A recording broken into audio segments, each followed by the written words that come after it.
यह असंभव को संभव करने की कहानी है। क्या आप सोच सकते हैं, एक 120 किलोमीटर की बाइक यात्रा हो, इतने लंबे रास्ते में कहीं बाइक की चाबी गिर जाए, उस चाबी के गुच्छे में 4 और चाबियां हो और आखिर में वह मिल जाए। यह चाबी गुम होने और रोमांचक तरीके से मिल जाने की कहानी है।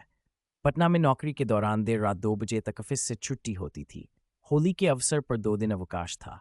मैंने प्लान किया कि सुबह जल्दी निकल जाएंगे, पर जब सुबह जगे तो हड्डी बिदर पे बाइक स्टार्ट किया और निकल पड़े। होली के दिन सड़क पर भीड़कम होती है, सड़क लगभग खाली होती है, वैसी जैसी कोरोना के दौर में लॉकडाउन के दौरान हुआ करती थी। होली के अवसर पर दुकानें और बाजार बंद रहते हैं। बाजारों पर लगने वाला लाम नदारद रहता है। मुर्गा और बकरी का मांस बेचने वाले इक्के दुक्के दुकानें खुली रहती हैं और वहीं थोड़े से लोग दिखते हैं। सार्वजनिक परिवहन का कोई साधन नहीं रहता है। मेन रोड पर ट्रक भी नहीं चलते, खाली सड़क पर गाड़ी चलाना आमतौर पर आसान होता है। मैं भी चल पड़ा और 120 किलोमीटर की दूरी 2 घंटे में तय कर ली। मैं ठीक है सब्जी घर पहुंच गया। घर पर बच्चे बाल्टी में पानी और पानी में रंग डालकर पिचकारी में भर रहे, एक दूसरे पर डाल रहे थे। बाइक जब पहुंची और गाड़ी बंद करने के लिए चाबी पर हाथ किया तो होश उड़ गए। चाबी रास्ते में कहीं गिर गई थी। गाड़ी को क्लच अचानक छोड़कर बंद कर सकते, लेकिन गाड़ी बंद नहीं किया। गाड़ी स्टार्टर हने दी। मुझे लगा कि चाबी की आसपास ही गिरी होगी, चलकर देखते हैं। सिर्फ एक बाइक की चाबी होती तो छोड़ भी देते, ढूंढने की जहमत न उठाते। लेकिन उस चाबी के गुच्छे में 4 चाबियां और थी। अब मैं सोच में पड़ गया, करूं तो करूं क्या। जल्दी तो आ गया था, पर चाबी खो गई थी। सिर्फ एक बाइक की चाबी हो तो मैं उसके बारे में ना सोचता, क्योंकि बाइक की चाबी दूसरी बना लूंगा या उसका ताला बदल दूंगा। लेकिन उस चाबी के गुच्छे में 4 और चाबी थी। एक बाइक की, दूसरी में मेन गेट की, जहां मैं रहता था। उसके बाद घर में लगने वाले तालों की और एक अलमारी की। मतलब मेरे पास 4 और ताले और एक बाइक की चाबी। मतलब 5 चाबियां एक साथ खो गई थी। 5 ताले में से कम 2 तोड़ना पड़ता। ये पहाड़ सा काम लग रहा था। ये कैसे हो पाएगा, ये सोचकर गाड़ी बंद नहीं की थी। मैंने गाड़ी वापस मोड़ी। एक बच्चा जो होली खेलने में मशगूल था, उससे कहा, इधर आओ, मेरे साथ चलो। मैंने गाड़ी पर उसे बिठाया। किसी को बिना कुछ बताए मैं वापस चल पड़ा। ये कोई और दिन होता तो चाबी ढूंढने का ख्याल बिल्कुल नहीं आता। लेकिन चूंकि होली का दिन था, रास्ते पर लोग नहीं थे, इसलिए ये सोचकर चल पड़े कि देखते हैं क्या होता है। हालांकि 120 किलोमीटर में चाबी कहाँ गिरी होगी, इसका कोई अंदाजा न था। लेकिन ये जरूर लग रहा था कि चाबी किसी स्पीड ब्रेकर के पास गिरी होगी।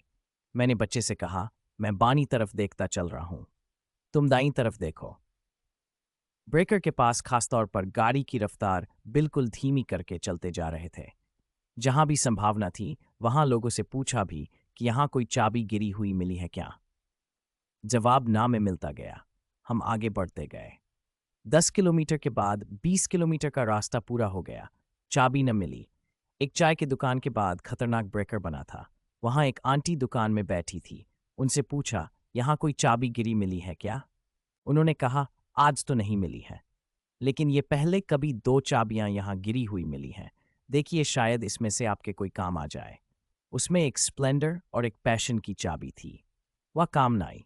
मैंने उनको चाबी वापस किया और कहा, ये रखिए। हाई सकता है कोई मेरी तरह चाबी खोजता हुआ आ जाए, तो उसे वापस कर दीजिएगा। हम आगे बढ़ चले। 30 किलोमीटर का रास्ता पूरा हो गया। इतनी देर में पिछली सीट पर बैठे बच्चे का भींगा हुआ शर्ट, पैंट, गंजी सब सूख गया था। उसे प्यास लगाई थी। एक जगह रुककर चापाकल पर पानी पिया और अब लगा कि चाबी नहीं मिलेगी। वापस चलना चाहिए, क्योंकि ये 2 किलोमीटर का रास्ता अब था और चाबी मिलने की उम्मीद खत्म हो गई। पहले हमने बाईं तरफ के घर वाले या कहीं कोई दिख रहा तो पूछा था।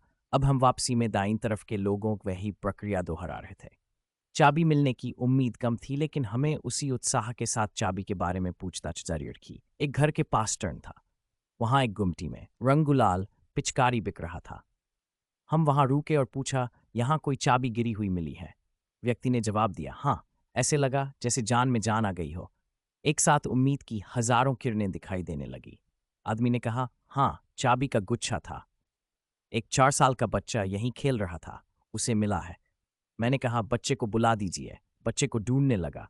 बच्चा नहीं मिल रहा था, पता नहीं कहाँ चला गया। कई लोग और आ गए। सबने कहा, बच्चा तो अभी यहीं था, पता नहीं किधर चला गया। तभी एक लड़की आई। उसने कहा, बच्चा चाबी अपनी जेब में रखे हुए था, अभी वह खेत की तरफ गया है। अभी बुलाती हूँ।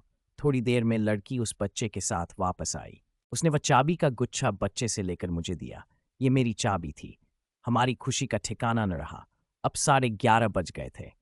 हमने वहां सबको धन्यवाद दिया, बच्चे को दुकान से कुछ उपहार दिए और खुशी से चल पड़े। घर पहुंचकर जब पूरा वृतांत सुनाया तो लोगों को भरोसा नहीं हो रहा था। लोग कहने लगे, यह तो असंभव